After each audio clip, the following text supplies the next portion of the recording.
Il est 17h, l'esplanade devant la Belle Électrique se remplit peu à peu. Des militants, pour la plupart féministes, manifestent à quelques heures du concert de Bertrand Cantat. Révolution est en carton, il se comporte comme un dominant, se comporte comme un dominant. Tout se déroule dans le calme jusqu'à l'arrivée de l'ex-leader de Noir Désir. Surprise et colère se mêlent alors chez les opposants.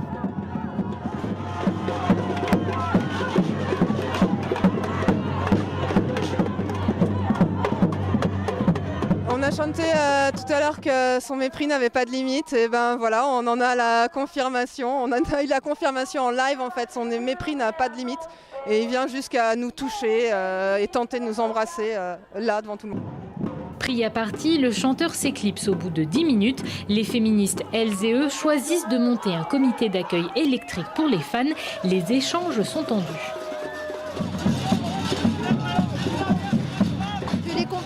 C'est vrai qu'on en a beaucoup parlé ces derniers temps. Il y a beaucoup de personnes qui se positionnent en disant oui, mais il a purgé sa peine. Alors c'est un fait, il est allé en prison, il a purgé sa peine, la justice, voilà, donc ça fait. Mais quand on a tué quelqu'un sous les coups, on la purge jamais sa peine. Un contexte qui n'aura pas dissuadé les fans, les 2 concerts de la Belle Électrique affichant complet. Vous faites aussi donc des pilots pour ceux qui font du brassage. L'or brun, le malt, céréale germée, ingrédient précieux connu depuis plus de 6000 ans pour la confection de la bière. Cette transformation fait le bonheur des brasseries de plus en plus nombreuses à taille humaine qui privilégient les produits locaux. Pour répondre à cette demande, une entrepreneuse, Lucille Contour, crée en 2017 son entreprise de maltage, la malterie du Volcan à Saint-Germain-Lambron, à côté d'Issoire. C'est venu tout bêtement, en fait j'ai des chevaux et je les nourris avec de l'orge germée. Et du coup l'orge germée c'est la base du maltage, de la malterie. Donc il me manquait plus que l'étape du séchage pour arriver au malt. Donc un jour mon père était là pour préparer les rations des chevaux, il m'a dit pourquoi t'essayes pas de malter, finalement t'en es pas loin. Puis bon, on a essayé avec mon mari dans la cuisine, ça a bien fonctionné, on l'a fait brasser, c'est vraiment une histoire de famille hein, la malterie. Et puis après donc, je me suis formée en théorie, en pratique, et puis on s'est lancé. Première production de malt en décembre dernier et depuis un carnet de commandes qui ne cesse de grossir. Lucille est seule à gérer toutes les étapes du maltage pour le plus grand bonheur de ses clients. Les brasseurs actuellement se fournissent en majorité en Belgique et en Allemagne parce qu'ils n'ont pas la possibilité de s'approvisionner localement. Donc vraiment j'ai voulu répondre à cette problématique. Orge, blé, seigle ou sarrasin, toutes les céréales peuvent être maltées par la malterie du Volcan. Mais Lucille privilégie les céréales locales. C'est d'ailleurs cette démarche qui séduit Grégory, brasseur ligérien, venu tester la première production de la malterie auvergnate. On avait entendu dire qu'il y avait un projet de malterie qui se montait dans l'Auvergne et tout. Donc voilà, par curiosité, il y a une quinzaine de jours, on a été sur Internet et on a vu qu'elle avait ouverte. Pour faire malter de l'orge dans une grosse entreprise, dans une grosse malterie, il faut au moins 25 tonnes. Et, tandis qu'ici, avec 3-4 tonnes, avec une malterie proche comme celle-ci, avec un petit volume, on peut faire on appelle ça des batchs de plus petites quantités. Lucille prend soin de sa production. Elle a mis en place un réseau d'agriculteurs auvergnats pour proposer des produits stables et de qualité. Et si l'idée de brasser dans votre cuisine vous séduit, n'hésitez pas à vous rendre à la malterie du Volcan qui propose des kits pour débutants. Produire mieux et moins cher, c'est le rêve de tout exploitant. Un rêve potentiellement atteignable grâce au circuit court. En effet, depuis quelques années, de plus en plus d'agriculteurs ont fait le choix de la vente directe ou des coopératives locales. Une philosophie suivie par de plus en plus de consommateurs et qui permet de se focaliser sur la qualité du produit. Pour moi, produire sur place et vendre à côté, c'est vrai que ça contribue aussi à l'environnement de la planète, puisqu'il y a moins d'empreinte carbone par rapport au transport. On peut travailler sur des variétés aussi avec plus de goût, puisque du coup c'est récolté le matin et vendu quasiment l'après-midi ou le lendemain. Donc voilà, on a une différence de qualité et de goût. Un choix éthique mais aussi financier. Dans le bassin chambérien, les 3 maraîchers bio ont tous fait le choix de ne pas s'adresser à la grande distribution. pour le contact avec le client, mais aussi pour ne pas être contractualisé avec un grossiste qui m'impose les légumes dont il a besoin et le prix qui lui correspond. Les différents modes de distribution que l'on pratique sont la vente à la ferme, le partenariat avec un producteur de pommes qui vend des pommes chez lui, et enfin la restauration scolaire. Un état d'esprit partagé par de plus en plus de commerçants, fiers de présenter ces produits sur leurs étals et heureux de ne pas avoir à payer des intermédiaires pour les livraisons. On tire de la plus-value, mais ça donne forcément du travail en plus. Et là, ça nous a permis tous, aux producteurs des fermiers, d'embaucher une personne, voire 2 personnes en plus, quoi. Donc c'est vraiment des emplois indirects pour le développement de l'agriculture de demain. C'est quand même vachement important. L'idée, c'est de dire on n'a pas envie de produire pour produire, c'est de produire moins, de produire bien et de pouvoir valoriser notre production à sa juste valeur. C'est de faire plaisir aux clients et de se faire plaisir à nous en même temps, quoi. Bien loin d'un phénomène de mode, le retour au circuit court témoigne d'une réelle prise de conscience à tous les échelons de la société. Du producteur au consommateur, il n'y a qu'un pas, et il s'agit peut-être là du retour à un modèle économique agricole qui a déjà fait ses preuves depuis plusieurs milliers d'années. Alors là, il a pas mal et là, il a très mal. Où est-ce qu'il est, Doudou? Oh, il a très mal, Doudou. Alerte rouge, c'est l'hécatombe chez les doudous. Johan, 7 ans, est très inquiet pour Léo, tout comme Lucie, venue avec Maya. Il s'est cassé le nez avec un couteau à viande. Elle s'est brûlée parce qu'elle voulait voir ce qu'il y avait dans la casserole et c'était de l'eau bouillante et du coup elle a renversé la casserole sur sa patte. Nez cassé, jambes brûlées, chute dans les escaliers. Heureusement que les nounoursologues sont là pour les soigner. Une fois le contrôle de routine effectué et le diagnostic posé, direction le bloc opératoire ou la salle de soins. Derrière les blouses blanches et bleues des étudiants en 2e année de médecine. Une fois qu'on a vérifié que le doudou il respire bien, que son cœur il bat bien, on va lui faire un petit plâtre. Est-ce que tu t'es déjà cassé le ventre? Non? L'opération Hôpital des Nounours existe depuis 2004 en France. Par petits groupes, les enfants découvrent la radiologie ou encore la salle de naissance. Ils concoctent des vaccins mais aussi des médicaments. Et ici, tout est vrai, seringue, plâtre, électrocardiogramme ou encore échographie. L'idée, c'est que les enfants s'acclimatent au maximum à l'univers hospitalier. On est venu, on a fait des interventions en classe en fait avant qu'ils viennent ici pour les préparer, leur expliquer la blouse blanche justement, le matériel un peu musical, voilà, pour qu'ils viennent sans crainte.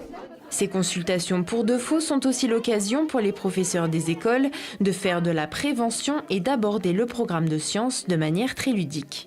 C'est vrai qu'on va travailler aussi un petit peu sur l'anatomie, le corps humain. On va fabriquer en fait des petits personnages on va voir les différentes articulations en accrochant tout ça avec des attaches parisiennes, voir un petit peu les différentes parties du corps. Au cours de la semaine, ces étudiants en médecine auront rencontré près de 300 enfants, de la maternelle au CE1.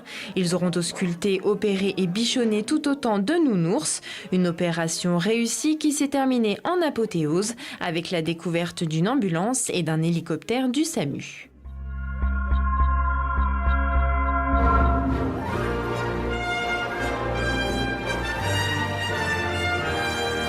Il est tout droit sorti de Jurassic Park. Après le squelette de mammouth, c'est celui d'un dinosaure qui est exposé dans la gare des Brotteaux avant sa vente aux enchères. Le spécimen a été découvert en 2013 lors de fouilles dans le Wyoming. Il aurait quelques 155 millions d'années et il conserve de nombreux mystères. Nous avons derrière nous un dinosaure carnivore, un théropode, qui est du Jurassique supérieur. Cette espèce est totalement nouvelle, on ne sait pas exactement ce que c'est. Est-ce que c'est une nouvelle espèce d'allosaure, ou un nouveau allosauridé? Mais toujours est-il que deux études préliminaires ont été effectuées et au vu des 2 scientifiques qui ont déjà étudié en partie le spécimen, on peut affirmer à l'heure actuelle que le sujet est totalement inconnu. Le squelette pourrait donc intéresser certains musées à condition d'avoir le budget. Un tout petit prix, 1 200 000, 1 800 000. 1 200 000, vous me direz, c'est une grosse somme. Oh, c'est guère plus cher que la construction d'un rond-point. 1 200 000 euros, vous les rentabilisez en 3-4 ans. Parce que vous renouvelez l'offre culturelle du musée. Donc des gens qui venaient plus dans un musée vont se dire il y a quelque chose de neuf, je reviens.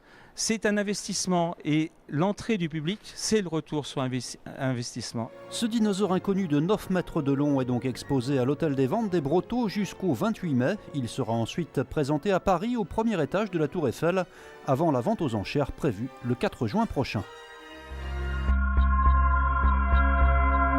Voilà une raquette en fait de paddle. C'est une raquette donc différente de celle du tennis, tout simplement parce qu'il n'y a pas de cordage. C'est une raquette où il n'y a que de la mousse en fait, et on peut voir qu'elle est beaucoup plus petite aussi. Gros plan sur un nouveau jeu de raquettes en salle, le paddle. À mi-chemin entre le tennis et le squash, il se pratique en double. Les règles, donc on est dans plus ou moins une cage, donc avec des vitres et aussi un grillage. Le but du jeu, c'est tout simplement d'essayer, donc ça se joue bien sûr à 2 contre 2. Le but du jeu, c'est de gagner le point et il faut toujours qu'il y ait un rebond donc sur la surface au sol. Et après, on peut jouer avec les vitres en fait. Les salles de paddle commencent à se développer en France. L'une d'elles vient d'ouvrir à Saint-Priest, dirigée par Sébastien Cornet, le frère d'Alizée, la championne de tennis. Alors le paddle, c'est un sport qui est originaire du Mexique. Qui s'est développé dans un premier temps en Argentine où il y a les meilleurs joueurs de paddle et ensuite ça s'est exporté vers l'Espagne et c'est la raison pour laquelle les meilleurs joueurs sont espagnols et argentins. Le paddle s'adresse à tous, plus facile au départ que le tennis. En plus, avec une raquette un peu plus petite, c'est quand même un peu plus facile. Un débutant va plus se faire plaisir, va pouvoir faire plus d'échanges au paddle qu'au tennis. En France, le paddle est un sport encore jeune, mais en Espagne, on compte déjà plus de 20 000 terrains. Il y a un an, une simple visite entre 2 musées, les Confluences de Lyon et l'atelier Musée du Chapeau, ici de Chazelles, a donné l'idée de ce projet, coiffer la prochaine expo des Confluences en décembre prochain, d'une création de chapeaux couverte d'ailes de ces coléoptères, un mariage inédit, surprenant. L'idée, c'était de présenter l'un des usages du matériau coléoptère, donc du matériau des élytres de coléoptère, qui est un matériau qui est de plus en plus utilisé maintenant par les artistes. Après l'artiste Yann Fabre, qui a fait de ces insectes une robe, une vanité, ou l'habillage complet d'une voûte, c'est au musée du Chapeau que de s'emparer de cet animal commun, certes, mais pas banal. En effet, un quart des animaux de la planète est un coléoptère. Le scarabée, la coccinelle, le hanneton, le charançon du riz, le capucin des grains, tous sont des insectes au thorax recouverts d'ailes dures, des élytres. Et pour cette espèce commune mais au nom imprononçable, elles sont bleues, vertes, irisées. Juste un perçage et un fil de couture. D'un côté simplement. Et elles se superposent. C'est avec ce bijou naturel, sans traitement aucun, que seront parées les 2 créations. Un haut de forme, inspiré de Lewis Carroll et du Chapelier fou de Alice au Pays des Merveilles, et une coiffe féminine plus proche de l'offrande africaine. Comme ces coléoptères-là proviennent d'Afrique, je voulais un petit côté africain.